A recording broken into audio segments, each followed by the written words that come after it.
आ रहे थे। बचपन से हम लोग पढ़ते आए या हमारे समाज की एक धारणा रही कि आज़ादी, कुछ ही लोगों ने आज़ादी के नाम पर हम कुछ लोगों को जानते थे और ये समझते थे कि ये लोग इन्हीं के द्वारा हमको आज़ादी मिली या इन्हीं के प्रयास से आज़ादी हमें प्राप्त हुई। जब आज़ादी का अमृत महोत्सव हम लोग मना रहे थे तो क्योंकि मैं नाटककार हूँ और साहित्य विधा से नाटक लेखन पहले भी कर चुका हूँ,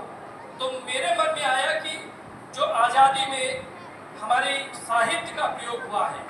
लेखकों ने जो आज़ादी में योगदान दिया है, क्यों ना उनके किरदार को लेकर एक नाटक लिखा जाए। और जब मैंने पढ़ा कि साहित्य में भाषा का बहुत बड़ा योगदान है और उस भाषा में हिंदी भाषा का बहुत बड़ा योगदान है,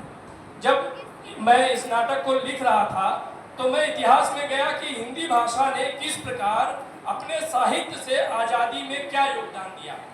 तो मैं पाता हूँ कि बंगाल में जुगल किशोर जी किस तरह से एक छोटा सा प्रिंटिंग प्रेस चला रहे होते हैं और वो वहाँ के लोगों के लिए, हिंदी के लिए काम कर रहे होते हैं। जब उनकी यात्रा आगे बढ़ती है और 1947 तक की यात्रा आती है तो उसमें हजारों साहित्यकार, हजारों कवि, लेखक, पत्रकार आते हैं जिनके विचारों को लेकर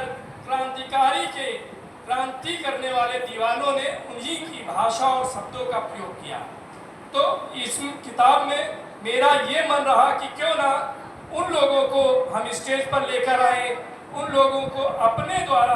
कि वो भारत की आज़ादी, कैसी आज़ादी चाहते थे, भारत की आज़ादी, सांस्कृतिक आज़ादी,